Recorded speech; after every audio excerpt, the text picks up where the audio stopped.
I tell you about the time I dumped my girlfriend to play D&D on this special Valentine's edition of Dungeoncraft.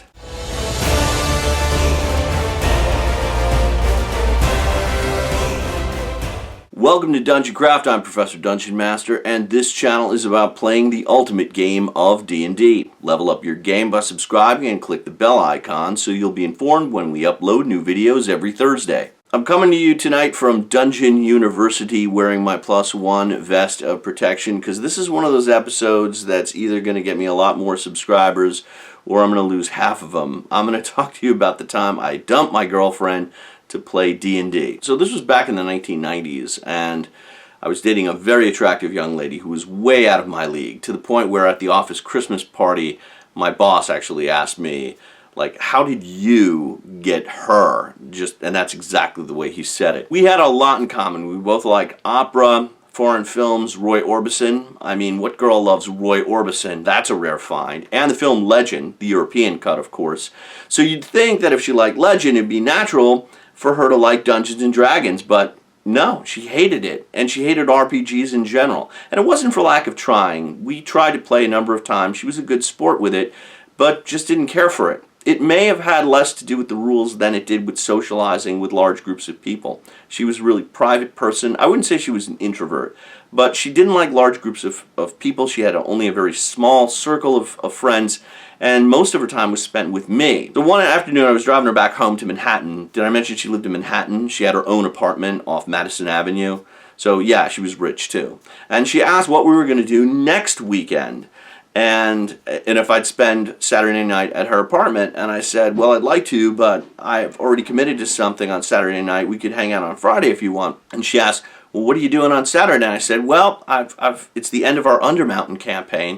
You know, my friend Gene, he's got this Undermountain campaign going, and we've been through like 10 levels and a couple hundred rooms, and it's the final session, so like I gotta make it. She was kind of quiet for a while, and then asked, when are you going to give up those silly games? To which I replied, long after I've given up you. Surprisingly, that wasn't the end of the relationship right then, but it never really recovered. And I never apologized, and I let those words stay said. I don't think anything is sadder than somebody who quits role-playing games because their partner isn't into them. And nothing is more hilariously ironic than a player who plays a super powerful wizard or a mighty barbarian, and they have to ask permission from their partner to play the game with you. Over my life, I've met several people who have just stopped playing role-playing games because their partner didn't play them, and I just think that kind of sows the seeds of resentment. See, many people are going to tell you relationships are about compromise. They're about compromise and negotiation. I call bullshit on that one. For me, a relationship is less of a process of negotiation and more of a process of elimination.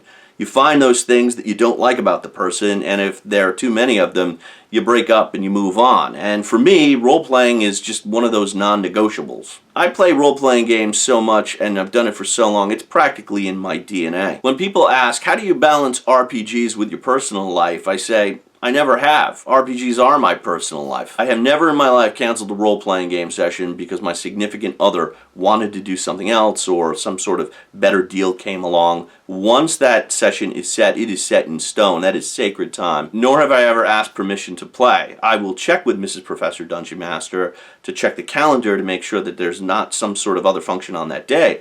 But if the day is free, I say, I'm going to play D&D on this day, or I'm going to be playing Call of Cthulhu with Ray on this day. It gets put on the calendar, and again, it's there permanently. I can count on one hand the number of times I have canceled a session or had to back out of a session. The last time I had a gallbladder attack and had to have emergency gallstone surgery. Aside from that, nothing is going to prevent me from playing a role-playing game once I've committed to it. Again, RPGs, D&D, it's too in my genes. You'd have to splice the genes to get rid of it. And everyone in my family knows that. Like when my sister got married, she knew not to schedule her wedding for the last week of July, first week of August, because she knows that's Gen Con season. On game night, I give my kids money for pizza, and I say, look, order something that can be delivered.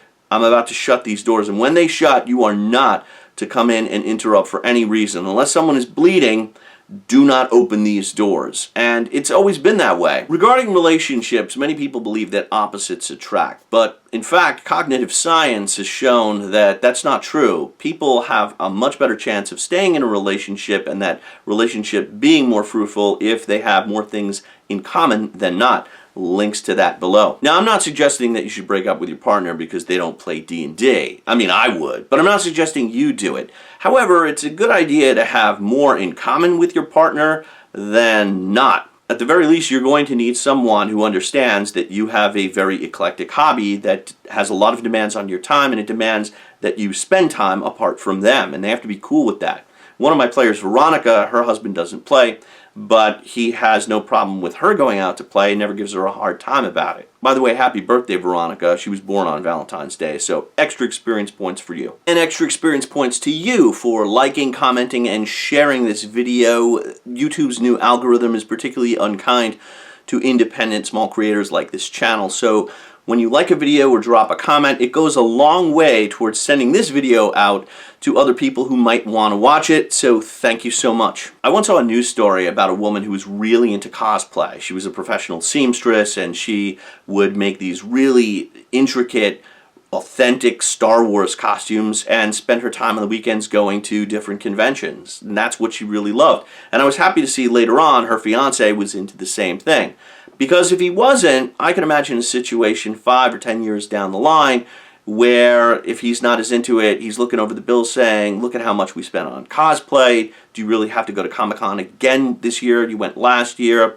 And if she doesn't go, she could become resentful and the whole relationship could end up deteriorating. Life is too short to put off the things that you love doing most. So here's my advice. Make a list of all the things you love to do most. And it might not be role-playing games. It might be skiing or hockey or bowling, or you might love going to see Bruce Springsteen this week and then driving 50 miles next week to see him live again because he might play Jungle Land. Like, if you've got that level of Springsteen fanaticism, you might want to find someone else who shares that passion. My list includes D&D and other role-playing games, board games, going to the movies, reading, and writing. And my partner shares about 80% of the list. And if yours doesn't, it might be time to look for a new partner. Speaking of which, a couple years after that relationship ended, I met a girl and we went on a date to a pool hall. It was a real dive bar too. It was like a real pool hall by the waterfront and stuff. And we started talking about what she liked to do. I was asked, like, well, what are your hobbies? And she said, my hobby, the thing I like to do the most is play board games with my family. So I was immediately intrigued.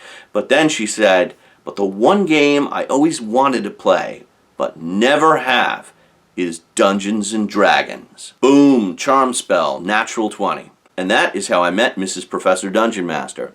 And it's a good thing too, because now we have children who also love to play games. They've been going to Gen Con ever since, even before they could walk. This little guy, I used to carry him around, all around the convention with me. Here he is, he's 6 years old.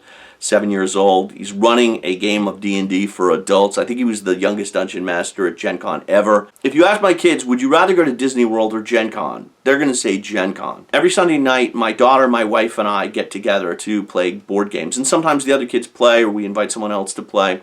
But that is just sacred time. We always do it. It's my favorite time of the week. And I've always believed that the family that plays together stays together. None of this would have been possible if I had stayed with that other girlfriend. I would have ended up bitter, angry, resentful, and probably divorced. Now, I want to make it clear, I don't think there's anything wrong with her. She was a wonderful person and she deserves the best life ever, but it's just we're not compatible with each other. As Sting said, if you love somebody, set them free. Now, Mrs. Professor Dungeonmaster doesn't share all my passion. She hates opera, doesn't like foreign films, doesn't like Roy Orbison, which I find just incredulous, and doesn't really care about the film Legend. But she does share my passion for board games and role-playing games. So we have much more in common than we don't. And that's a big part of why we've been together for over 20 years. Life is too short, my friends, to not do what you love to do. You will regret the games you don't play. If you enjoy this editorial, give it the thumbs up and share it on social media. If you have any stories about players who dropped out of your campaign because their partner didn't play, or maybe they cancel at the last second because their partner gives them a hard time, or they have to ask permission to play even though they're 45 years old, let's cause some trouble and write about that in the comment section below. If you want more advice on how to make your game better at crafting, check out these videos over here. We also have a Facebook group and Patreon. If you want to join those, the links to those are below. Once again, for Dungeon Craft, this is Professor Dungeon Master. Thanks so much for watching. Happy Valentine's Day. I'll see you next Thursday, and until then, may all your rolls be 20s.